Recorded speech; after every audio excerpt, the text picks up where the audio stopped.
And I'm Paul. I'm also an MFA student in the MFA Creative Writing Program. Today we have a workshop, Writing with Sources, learn how to expertly integrate evidence into your essay. Our topic really is, what is a source and how do we use them in our writing? So we have all these different materials that we use to support our argument and support our thesis. What do we do with them? Does everyone have something to write with? Cool, okay, that will come later, but, and yeah, everything that you'll need is in that packet. What is a source? Any ideas? That's a good point. Portray as in our thesis, right? So we have something to say, let's have established content and material to kind of back that up. Any other ideas? Yeah. Reliable and relevant, because we don't want to just use anything to back up our point, Cool, that goes along with some credibility stuff too, so that's good. So why is it important to cite a source?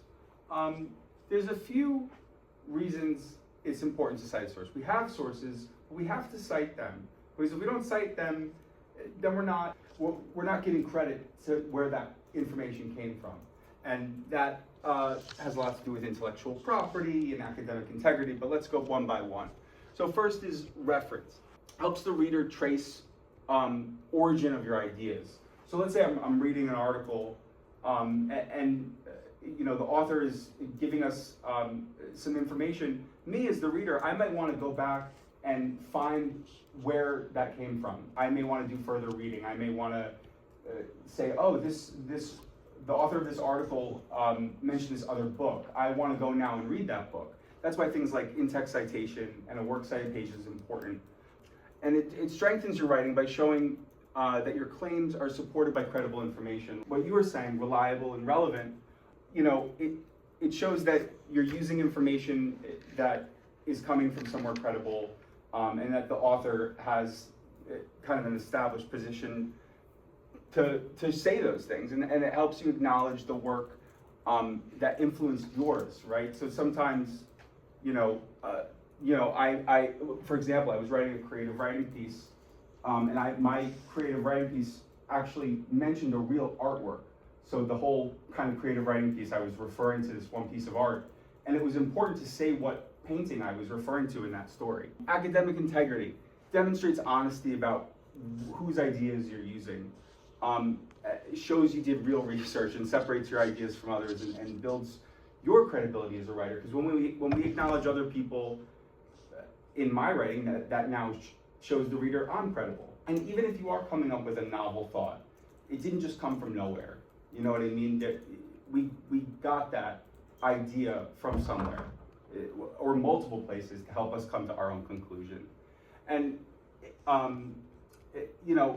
in the academic world and just in general, we want to avoid plagiarism. And I guess the positive way to spin that is we want to be honest. Citing sources helps you make it clear which ideas you're quoting or borrowing, and allows you to give credit to the original creditor. Some of this is kind of redundant, but it stresses the point, and it shows respect for the intellectual property of others. Elements of a source. So when we have a source, when we have a book, when we have a journal article, when we have an essay, any source, there's an anatomy to it. So there are different parts that make that up. And some of them quite obvious, we see it right on the cover, the title. But then we get into some kind of more specific areas. Title, author, we kind of know what that is. Publication date, sure, that's when it was published. Are there any on here that you're kind of like what's that? Yeah, container. They exist kind of in all types of sources because it shows how information is kind of scaffolded and nested. I mean, even if we take a CD album or an album, right? A song would be in the container of the entire album. A chapter would be in the container of the entire book. So sometimes we cite parts of things, but we want to acknowledge the fuller container in which it's housed. Wait, aren't those the same elements that make up a citation? Well, yes. All those different elements, title, author, publication date, where it was published, those are the anatomy of a source, but they're also the anatomy of a citation. They're the parts that we use to help identify in our works cited page, in our in-text citation, where all that info came from. And style guides help writers format those elements together to create a proper citation. And some style guides you might hear is MLA, APA if you're in the social sciences, and Chicago Manual of Style. And these, what that is those are kind of groups, different kinds of entities that say, okay, these are our subjects, and this is how we're going to cite subjects that fall under that discipline. Yeah, the main thing we're talking about in this presentation is the in-text citations, referencing a source in context, in your actual writing assignment, as opposed to the works cited page. And you can use a source in text through 3 steps. First, you want to introduce the information, then you want to cite the source, and then you want to explain your evidence. And we're going to go through what each of those steps really mean, and then what those steps look like. Because sometimes we know what it involves, but how do we translate that into actually writing it out? And we'll go over that. You may actually use these steps a couple different times throughout your essay, right? So here, Carolina, go to the next slide and I'll show you what I mean. So now, let's say our thesis, we want to kind of, there's 3 main things. We have one big thesis, but we have like 3 kinds of examples that we want to show. And each time we kind of go toward that example, we're going to use this little formula. Introduce your evidence. A recent study highlights this thing. Cite your evidence. According to the study, this person said this. This supports my thesis because. I know that sounds very simple, oversimplified, but that's where we begin. And then from there, we can kind of flesh it out. You know what I mean? When we introduce, we want to summarize and we want to provide context. When we cite our evidence, we're using actions like quoting and paraphrasing. When you cite, you can quote, but you can also paraphrase. You still want to use that parenthetical citation, but sometimes, a piece of the text lends itself to quoting the text, and sometimes it lends itself to paraphrasing. We find techniques to know when we paraphrase and when we quote, and that kind of becomes more instinctive as time goes on. And then finally, we'll want to explain our evidence. We want to loop it back. So we started with an introduction, we showed some evidence by citing or paraphrasing, and then explaining, that's where we analyze, that's where we evaluate the whole thing. And then you may do that again in your essay, and it may keep going until you get to your conclusion. Exercise.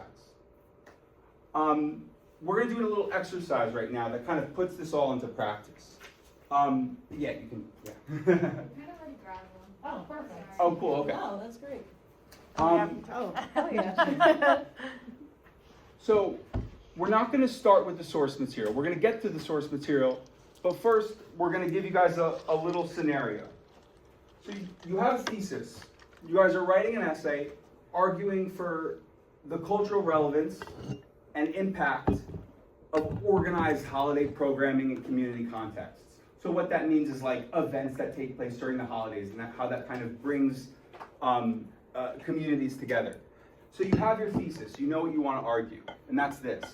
While some view organized holiday programs as merely superficial events, they are vital for strengthening one, strengthening community bonds, 2, promoting cultural understanding, and 3, providing accessible entertainment for all residents. That's an entire research paper right there. You have 3 things you got to go over, and that's definitely a 10-page research paper if it wants to be. But we're only going to focus on one part, the first part, strengthening community bonds. Using the ICE method, we're going to integrate the source material found on the next slide and in your sheet. It's a real news article about this thing, Operation Santa from the United States Postal Service. We're going to use this article to back up our thesis, which is right here, but particularly the part on supporting the point on strengthening community bonds. So now if you go to the next slide, that's the source material. So now I'm gonna grab the assignment 2. We're gonna go step by step, and there's space here to kind of do each step. The first thing, and we're gonna break this up. So we'll do step 1, and then we'll come back and we'll do step 2, and that sort of thing. Actually, you know what, first, before I get there, do you guys want to read this article out loud together? It's just like one page, or do you guys want to read it on your own? I want to give you guys the choice. And this was an interesting little thing I noted in the article.